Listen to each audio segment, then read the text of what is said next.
Imagínate esto.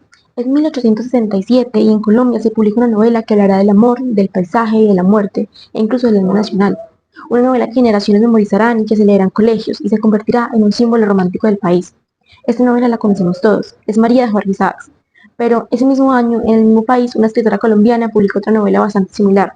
Una novela que también hablaba del amor, del dolor, del cuerpo enfermo, de la mujer y de su destino en una Colombia del siglo XIX.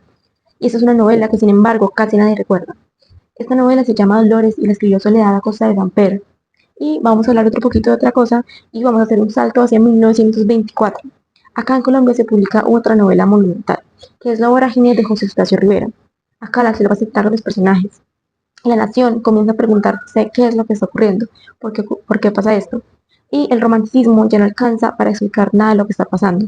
Y hoy quiero poner estas dos novelas en conversación y preguntarnos algo necesario. ¿Qué nos dice esta conversación sobre el canon literario colombiano?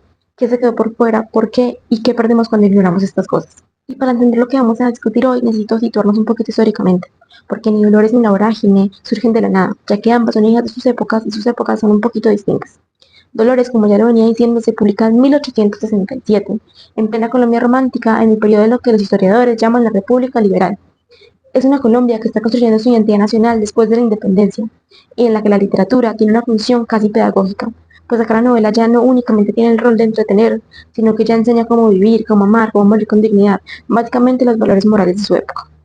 Y acá, Soledad Costa de San Pedro es una figura extraordinaria en todo este panorama, porque por ejemplo, según Carolina Alzate, quien ha estudiado su obra con detalle, Acosta escribió, por ejemplo, 21 novelas, 48 cuentos, 4 obras de teatro y 43 estudios sociales y literarios. O sea, es una de las escritoras más prolíficas del siglo XIX y en toda Hispanoamérica. Y sin embargo, su nombre no está en el canon. ¿Pero por qué ocurre esto? Luego hablaremos de esto. Y ahora saltámonos otra vez hacia 1924 con la publicación de La Vorágine. Esto se hace en un contexto radicalmente diferente, porque Colombia está entrando o intentando al menos entrar en una modernidad. Y acá Felipe Martínez Pinzón y Jennifer French ubican a Rivera dentro de lo que llaman la generación del centenario, es decir, escritores que vivían en dos épocas al mismo tiempo, entre el rol del antiguo poeta letrado y la exigencia de hacer algo nuevo. Y acá las ciudades celebran la modernización, y Rivera, desde la selva y desde los llanos que se sitúa su obra, le hace una pregunta brutal a estas ciudades y los que quedaron fuera de este progreso, ¿dónde están? Entonces ya tenemos dos momentos. El de 1877, que es el proyecto pedagógico romántico de construir una nación, y el de 1924, que es esa modernidad trágica que es esa ilusión. Bueno, para hablar de Dolores, quiero mencionar un poquito a María, ya que ambas obras se publican en 1867 y comparten obviamente el romanticismo, pero también comparten ciertos temas de los que ya venía hablando, y otros de ellos son el amor que no puede consumarse y el cuerpo que se enferma. Y sin embargo, aquí María se convierte en el símbolo de la identidad nacional y Dolores casi desaparece de la historia literaria. Pero acá, ¿qué pasó? La respuesta en parte la da Alzate. Dice que la presencia de las mujeres en la cultura escrita estaba muy restringida y regulada. Eh, pero acá lo más importante es que Soledad Costa de Gamper logra proponer una forma de narrar radicalmente distinta a sus contemporáneos masculinos y esa diferencia empieza por esas decisiones formales de la novela. Dolores, lo recordamos, está construida sobre carta. Hay un narrador externo que introduce la historia, pero a medida que la novela avanza, ese narrador va cediendo espacio y las cartas van tomando más protagonismo. Las cartas, como ya veníamos diciendo, son de Dolores y esto es más significativo de lo que parece, ya que en el siglo XIX la carta era uno de los pocos canales legítimos de la escritura de la mujer. Y Acosta sabe esto y lo utiliza. Pero hay algo más sutil, que es que la voz de Dolores no está presente desde el inicio con la misma fuerza. Al comienzo, el narrador externo tiene ese control sobre la narración, pero a medida que la enfermedad avanza y el cuerpo de Dolores se deteriora, algo ocurre en un sentido inverso dentro del plano narrativo, porque Dolores empieza a tomar la palabra con más fuerza, y la voz de Dolores crece exactamente o más a medida que crece más que su cuerpo se degrada. Acosta acá está diciendo algo muy preciso con esa decisión formal, y es que la voz de la mujer y su capacidad de articular y de pensar no depende de su lugar social ni de su salud corporal, sino que nos recuerda un poquito a la habitación propia de Virginia Woolf. Y esto nos lleva al espacio. Dolores padece de lepra y la lepra en el siglo XIX era una sentencia de exclusión social, porque cuando Dolores es diagnosticada, la lógica social la expulsa hacia el margen geográfico, pero Acosta hace algo muy interesante con esto. Ese espacio de exclusión no lo convierte únicamente en un espacio de condena, sino también de transformación. Y lejos de las demandas del mundo, o sea, de ser hija, de ser amada, de cumplir un rol que espera de una mujer joven, Dolores puede hacer lo que pocas protagonistas de las novelas románticas colombianas podían hacer, pensar. Y la sociedad expulsa a Dolores creyendo que la está castigando, pero al expulsarla le está dando sin querer el único lugar desde el cual puede hablar con la verdad.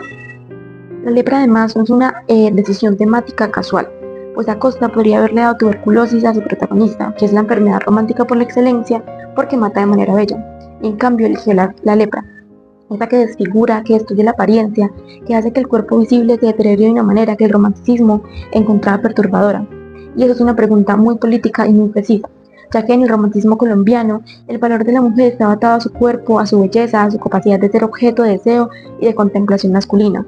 Y la lepra precisamente destruye esa posibilidad completamente. Entonces Acosta pregunta, ¿qué pasa con la mujer que cuando ya no puede ser objeto de esa mirada romántica? ¿Qué queda de ella? Y la respuesta que da la misma novela es sumamente importante, y es que queda la voz, queda la inteligencia y queda la capacidad de reflexionar y de la misma escritura que la misma protagonista hace. Y en Dolores hay una degradación física que corre en paralelo con esa elevación intelectual. Y esa relación inversa entre cuerpo y subjetividad es el argumento más original y más importante de la novela. Ahora bien, Dolores también opera dentro de un marco moral y hay que leerlo con cuidado. Esa pedagogía moral no es una limitación, sino más bien una herramienta, ya que en el siglo XIX colombiano la única forma en la que una escritora podía decirle a la sociedad algo que esa sociedad no quería escuchar era envolverlo en un lenguaje que la sociedad reconociera como legítimo, y ese lenguaje era el moral y también incluso el religioso. Por ejemplo, al inicio de su novela hay una tensión profunda porque Dolores se siente como si Dios la abandonara. Cito: si hubiera un Dios justo y misericordioso como quieren pintar, dejaría una alma despreciada como yo. Acá su enfermedad no parece tener ninguna justificación divina ni ningún sentido de la providencia, pero al final de la novela Dolores redime esta tensión desde la fe. Cito: su muerte fue la de una cristiana. Y acá no sabemos bien lo que Soledad Acosta pensaba verdaderamente, pero sí sabemos que estaba inscrita en un país y en un contexto profundamente católica, y ella no puede ir en contra de esto, sino que tenía que ceñir como a esas márgenes. Antes de que me hubiera apasionado por mujer alguna, jugué mi corazón al azar y me lo ganó la violencia. Aquí llegamos a 1924, con La Vorágine, el mundo literario colombiano que cambia por completo. Quiero empezar por el título, que puede ser muy obvio, pero La Vorágine es un remolino que gira sobre sí mismo y succiona todo lo que está cerca. Este título ya es un programa narrativo completo, pues esta novela no trata de un personaje que atraviesa una experiencia y aprende de ella, sino de un personaje que está succionado, que pierde el control y que termina siendo absorbido por las fuerzas que lo superan completamente. Acá, Arturo Cova, el protagonista y el narrador, es un poeta, un intelectual que cree en el poder del lenguaje para nombrar y organizar esa realidad. Y esa creencia es precisamente lo que la novela va a describir de manera impecable. La novela está construida como un manuscrito que Cova escribe mientras huye hacia los llanos y luego hacia la selva. Y desde el principio sabemos que ese manuscrito va a terminar en manos de otro, y que Cova desapareció. Es decir, la novela empieza con su propio final ya anunciado. Y acá la voz de Cova es la voz de alguien que escribe mientras es devorado. Eso se nota en el lenguaje. Al comienzo hay muchas frases elaboradas, imágenes poéticas y voluntad estilística, pero a medida que avanza la historia, el lenguaje comienza a fracturarse y las oraciones se vuelven más urgentes, más fragmentadas, más caóticas, hasta convertirse en algo parecido hacia el delirio, a la denuncia o incluso al grito. Acá, Martínez, Pinzón y French señalan que Rivera le había tocado la suerte de vivir en dos épocas, a compás de dos ritmos de vida.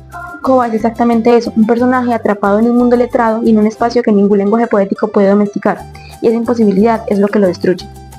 Y esto nos lleva a una de las dimensiones más importantes de la novela, y es que Rivera no está simplemente narrando una historia de aventuras de la selva, sino que está haciendo una crítica profunda al proyecto intelectual letrado colombiano.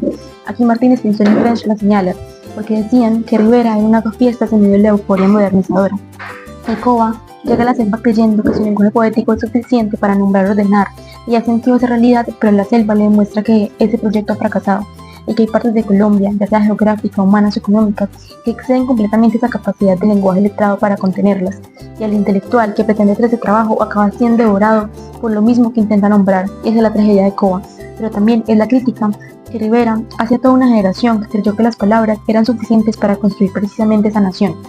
Esto nos lleva a otro argumento de la novela, que es precisamente la inversión entre la selva y los hombres, y la lógica habitual de la narrativa de conquista del siglo XIX era clara, que el hombre civilizado entra en un espacio salvaje, lo enfrenta. En cualquier caso, el espacio salvaje era ese escenario pasivo sobre el cual se desarrolla esa acción humana, y donde la naturaleza era ese fondo y el hombre esa figura central.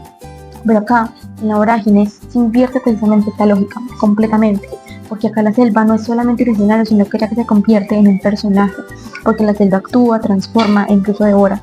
Y la frase final, los devoró la selva, no es solamente un recurso dramático, sino es una declaración que organiza y da los principios para toda la novela. Y esta inversión opera en varios niveles. Por ejemplo, en el nivel físico, la selva mata y enferma; en el nivel subjetivo, que se va borrando la identidad de Koba poco a poco, hasta que al final ya no es el narrador que empezó precisamente esta novela. Pero hay además una dimensión temporal, que la selva en Rivera es tiempo histórico anterior a la civilización, anterior a ese estado, y cuando devora a Koba lo está volviendo un tiempo que la modernización creyó haber superado, pero que nunca desapareció.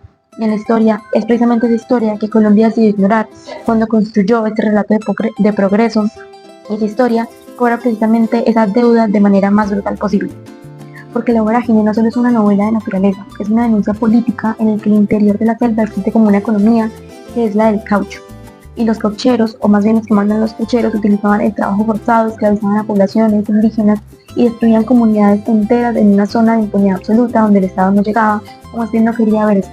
Y acá Rivera había visto todo eso de primera mano y lo puso en la novela con una precisión casi documental, porque mientras en Bogotá se celebraba el progreso, Rivera señalaba el lugar donde ese progreso se financiaba, que era el trabajo esclavo en la selva, los cuerpos destruidos para que el caucho fluyera hacia sus mercados internacionales.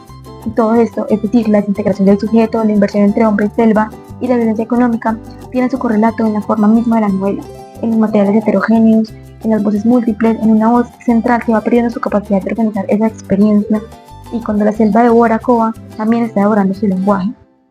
Y la forma de la novela reproduce su propio contenido, es decir, un mundo que se desfonda, un sujeto que se pierde y una modernidad que prometía orden, produce caos.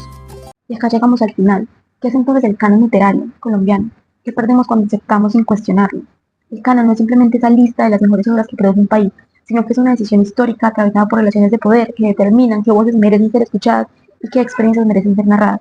Y esta decisión siempre silencia algo. En la literatura colombiana del siglo XIX y XX, este silencio tiene una geografía y un género muy preciso, pues las voces femeninas fueron sistemáticamente marginadas, no porque no tuvieran valor literario, sino porque el sistema cultural que construyó el canon no tenía un lugar para ellos. Alzate lo documenta. Repito lo que dije al inicio. Acosta escribió 21 novelas, 48 cuentos, 4 obras de teatro, tiene décadas de periodismo cultural y, sin embargo, ocupó durante más de un siglo un lugar marginal en la historia literaria colombiana.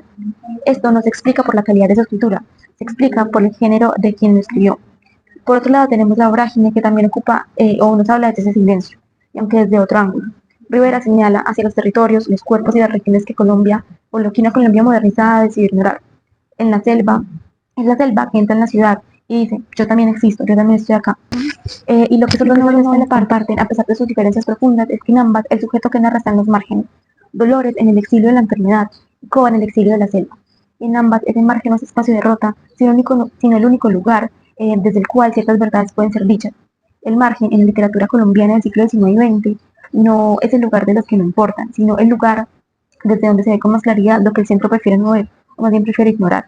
Y leer estas dos novelas juntas es reconocer una Colombia más completa, más contradictoria y más verdadera que las del canon oficial ha querido presentar. Pues no se trata, reitero acá, no se trata de reemplazar ese canon por otro, sino de cambiar la manera en la que leemos, de aprender a buscar las voces que quedaron fuera y de preguntarnos siempre quién está hablando y desde dónde, y leer desde acá críticamente. En estas tensiones, en estos diálogos, hay también una manera de entender la historia literaria del país. Gracias por escucharme.